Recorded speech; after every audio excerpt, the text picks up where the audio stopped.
Welcome to Wisdom Unveiled, your direct path to insightful knowledge. This is our sixth deep dive, and today we're plunging into the really profound world of Feridordin Abu Hamid Mohammed Attar Nishapuri. That's right, often called an ocean of profound thought. And his insights, well, they still resonate so strongly today, centuries later. You see his influence on giants like Rumi. Absolutely. So our mission today really is to unpack some of Attar's truly radical ideas, things about unity, perception, and, the intricate workings of our own inner world. And where are these insights coming from, mainly? They're drawn from some really rich conversations with Iranian philosophers, Dr. Ibrahim Dinani and Dr. Esmail Manzouri Larijani from that program called Marifat. Okay, great. Now, just a quick note before we really get started. Sure. This deep dive is essentially a translation and reproduction of those original conversations. Exactly. So because it's a translation, some concepts or, details might not come across perfectly in English. We apologize in advance if there are any discrepancies, but we're really striving to capture the core essence of their profound discussions. Definitely. Okay, so many listeners have asked about Attar's concept of divine unity. Tawhid. It really does challenge conventional thinking. He kicks off one of his powerful poems with this striking paradox. Oh, yeah, that one. Oh, you are within my soul, yet my soul is unaware of you. The world is full of you, yet the world is unaware of you. It's wow. It immediately makes you ask, right, how can something be so pervasive, utterly full of the divine, yet remain totally unaware? Exactly. And Attar gives us, well, two pretty mind-bending interpretations for this. Okay, let's hear them. First, he talks about our limited capacity. Simple as that, almost. The divine is infinite. Think of the Qur'anic concept samad. It means full, like completely without deficiency. Ah. So our souls, the world, they are filled with the divine, permeated by it, but only up to their finite capacity. Oh. Since our capacity is limited and the divine is boundless, infinite, we are naturally unaware of that infinite part. Like a jug being full, but it can't hold the whole ocean. Precisely. The jug is full to its brim, its own measure. The world is full of truth, but only to its own limited measure. That makes sense. We're surrounded by infinity, but our personal container is finite. Exactly. And this leads right into Attar's second interpretation, which is maybe even more fascinating. It's the idea that something can be hidden not because it's covered up, but because it's too apparent. Too apparent. Yeah, he calls this shiddat suhur, hiddenness by overwhelming manifestation. Okay, unpack that a bit. Think about trying to see the details of the sun by staring right at it. Right, you can't. You're blinded. Exactly. Its overwhelming brightness blinds you to its details. You know it's there, intensely present, yet you can't perceive its full form. So God's omnipresence, muhit, which means encompassing all, so intense, so overwhelmingly manifest, that our limited perception just struggles. It can't grasp it. So his very presence becomes his hiddenness. Yes. Nothing can conceal him because he is everywhere, totally manifest. That very manifestation is the veil for us. Wow. That really makes you think, doesn't it? What else is hidden just because it's always there? A good question. And it's fascinating how this idea, God overflowing from his own fullness, connects to Rumi, his idea of the hidden treasure, kun samakvi. And Faidan, the overflowing. Yes, it's like this boundless perfection has to spill over just because it's so complete. Exactly. An overflow not from lack, but from absolute perfection. So building on this unity paradox, Attar then digs deeper into our human faculties, our intellect, imagination, language, how they try and often fail to grasp the divine. He continues the poem, O intellect, old in destiny, young, your path is made old, without a trace of you, and young is unaware of you. Right. So here, old means like intellectual maturity or someone with a lot of spiritual experience, maybe deep marifat gnosis. A seasoned seeker? Yeah. And young is someone newer to the path, less experienced.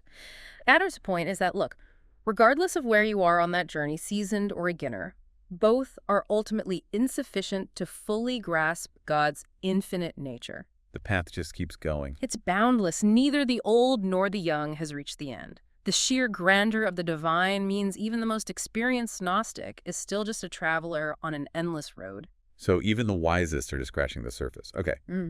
This then brings us to how our specific tools, our faculties, perceive or, well, fall short. Attar says, your image in imagination and imagination deprived of you. Your gnat on the tongue and the tongue unaware of you. Let's start with imagination. Khyal. How does that work with something formless? Okay, khyal, imagination. It's a really powerful faculty we have, right? It perceives forms, shapes, images. That's its job. Yeah. Now, the divine is ultimately formless beyond all images, but khyal instinctively tries to give it a role or an image because, well, it demands its share of perception. It has to process something. Need something to work with. Exactly. Your imagination can't just sit blank. It tries to create a picture. So in that sense, our imagination is deprived of the divine's true formless nature. Yet it still interacts with its presence by creating an image. It's why we tend to picture things even when we intellectually know they're beyond form. So it's both a gateway and a limitation. Interesting. Attar suggests that while imagination grapples with the formless through forms, it never truly grasps the formless itself. Okay, that makes sense. What about language then? The tongue. How does naming fall short? Right, language, the tongue. When we use words like Samad or Rahman, the merciful, Alim, the all-knowing, to describe the divine, our tongue is uttering what Attar calls names of names. Names of names. Yeah. The true name is the infinite reality behind the word. God's actual fullness, his boundless mercy, his limitless knowledge. Our tongue, using these finite words, these labels, is fundamentally unaware of that true, boundless reality it's pointing towards. So we say knowledge, but we can't grasp infinite knowledge. Exactly. How can our finite tongue grasp the absolute knowledge that God is?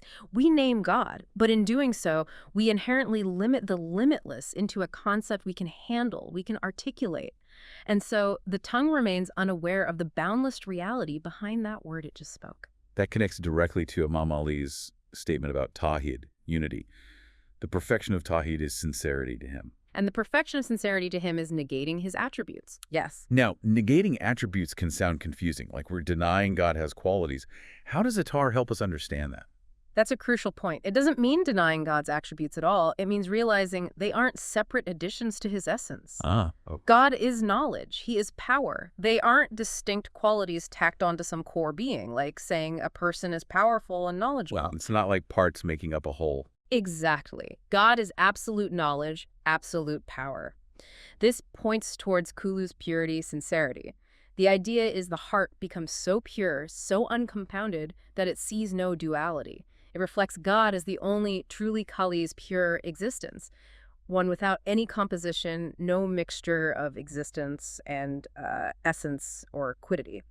So it's about transcending that mental habit of breaking things down. Yes, moving beyond the analytical mind's tendency to separate and categorize, and instead experiencing God as absolute, indivisible unity. So every time we give a name or a sign, we implicitly limit the limitless. We do. And in showing that sign, we also paradoxically reveal its ultimate tracelessness. How so? We point to something, but in that very act of pointing and naming, we acknowledge that the true reality is beyond any specific point or name we can assign. Okay, so how do we move beyond this superficial sensing, this reliance on khyal, on imagination? Attar emphasizes tamal. Deep contemplation. And that's more than just thinking hard. Oh yeah, it's about opening the inner eye, seeing through things, not just at them. Our ordinary senses give us forms and images. That's the realm of khyal.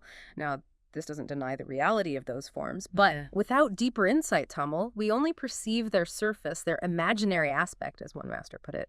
All the world is imagination, he said, yet in it a truth is constantly manifesting. Tamal lets you see the truth that manifests through the imagination. It's like seeing the divine light shining through the sensory world. Without that light, the world would just be, well, meaningless images. This deeper insight, seeing through things. It brings us to Attar's concept of the sincere sigh. It seems like such a small thing, just a breath. How can it possibly have such immense purifying power? Well, for Attar, the sigh signifies absolute sincerity, pure, unfiltered expression straight from your deepest core, no pretense. Where does it come from? It usually rises from profound longing or deep pain, what they call dard, and Attar makes this incredible claim about its power. He says, "If hell join me, one sigh of mine will burn 7 hells." Burn 7 hells. What does he mean by hell there? It's generally understood not as literal fire, but our inner failings. Our vices, envy, arrogance, greed, the personal hells that blind us spiritually. Okay, our inner demons, so to speak. Exactly. And the sigh, because it comes from such a place of raw, intense sincerity, It possesses this immense purifying power. It just incinerates those inner negativities. Like a spiritual reset button. That's a good way to put it. It's an authentic release that clears out the internal blockages, revealing what's really underneath. That's incredible. A true sigh isn't just emotion, it's a spiritual cleansing. And this seems like the total opposite of what Attar calls the fault-finding eye, the ibin. Absolutely. They're polar opposites. If you truly perceive everything as a manifestation of divine truth, beauty, well then, objectively, there is no fault or ugliness to find. So where does fault-finding come from? Attar suggests it originates within us, from seeing things as fragmented, separate, and then projecting our own inner disunity onto the world. The ugliness we perceive out there is often just a reflection of our own inner state, our own fractured way of seeing. He contrasts this fault-finding eye with the eye of the soul, the tashid dawn. Which sees the essence, the divine light shining through everything. It sees the unified reality. Unlike the superficial world-seeing eye, the jahan bin, which just sees the disparate appearances. the soul's eye sees the connection, the unity. Precisely. Now, Attar was clearly a deep philosophical thinker. He valued insight. So he can't be just against intellect itself, can he? That seems like a contradiction. No, not at all. He's very specific. He critiques what he calls suspended intellect. Suspended intellect. Yeah, it's intellect that's driven by ego or worldly gain. Intellect that's changed to lower desires or maybe rigid ideologies and dogmas. It loses its freedom, its ability to discern clearly because it's tangled up in attachments. It just confirms existing biases. It can't see beyond its own narrow perspective. Like intellect on a leash, as you said. Pretty much. So if that's the kind of intellect he criticizes, what does Attar see as true intellect? He calls it responsible intellect. ḥaql-e tarifī. Responsible. How so? This intellect is morally accountable. It's the source of our ethics. It's what allows us to discern right from wrong. And it can even navigate those tricky gray areas, the subtle differences between, say, bad and worse in complex situations. Our inner moral compass. Exactly. It serves as the bedrock for a responsible spiritual life. This true intellect, ḥaql, Attar believed, is universal, innate in humans. It gives us responsibility and unlocks the world of meaning. Like Imam Asadi said, intellect is that by which the merciful is worshipped and by which paradise is attained. So it's the faculty for both ethical action and spiritual understanding. Yes. Not just clever thinking, but wise and responsible discernment. Okay, moving even deeper now. Attar makes a really critical distinction between the heart, the dil, and the soul, the John. In English, we often use those terms almost interchangeably, but for Attar, they're fundamentally different, right? Oh, profoundly different, yes. The dil, the heart. It's characterized by constant change, constant movement, like the restless surface of water. Even its Arabic root suggests turning, revolving. It's easily swayed by emotions, external events, fleeting thoughts, desires. Very changeable. Okay, so the heart is turbulence. What about the soul? The John, the soul, in contrast, is seen as stable, fixed in truth, already connected to the divine essence. Think of it like the deep, calm current beneath the waves of the heart's turbulence. Stillness versus movement. Exactly. So the spiritual journey, according to Attar, is largely about moving from the heart's constant fluctuation and turbulence to the soul's stillness, anchoring yourself in the divine. And that journey. He calls it the journey in God, Sayr ilallah. And importantly, it requires divine permission, divine grace. It involves yielding your personal will to the divine will. It's not just about self-effort. It's about aligning with something much greater. That sounds like, well, a lifetime's work. Shifting from heart to soul. Now, Attar, he was known for battling against what he called Irmian, the common folk's superficial beliefs. Yes. And also against the Mutafa al-Irfan, the claimants of gnosis, the false mystics. Why is he so concerned about this, so outspoken? He was very outspoken. He saw these as real obstacles to genuine spiritual progress. He even talked about the ill repute of love, badnami, this bad reputation spiritual love gets because, well, common understanding often mistakes it for ordinary desire or infatuation. They reduce it. Exactly. But Attar says, for the true lover, this bad reputation can almost be a sign of their perfection. How so? Because it forces them to turn only towards God. It removes the need for social approval or external validation. Rumi noted this too. It purifies their intention. And this relates to why false mystics popped up. Because these deep experiences are easily misrepresented. Precisely. True spiritual knowledge, gnosis, is inherently internal, batini. It doesn't have obvious outward signs you can measure, like you can with, say, medical skill or engineering knowledge. You can't just run an external test on a Gnostic's inner state. Right, there's no diploma for enlightenment. Pretty much. And this lack of external metrics, it creates an opening for charlatans, people who claim insight they just don't possess. They exploit that deep human yearning for spiritual truth. Attar uses stories to show this, doesn't he? Like that really powerful one of Sheikh San'an in the Conference of the Birds. Oh, yes, the Sheikh San'an story. Here you have this seemingly perfect master, revered by everyone, and he falls deeply in love with a Christian girl. It sounds almost scandalous. How does that fit his teaching? It's a key story. Attar frames it not as a simple mistake or a moral failing, but as a divine test. An imtihani ilahi. Yes. It wasn't meant to condemn the sheikh, but actually to elevate him to an even higher level of perfection.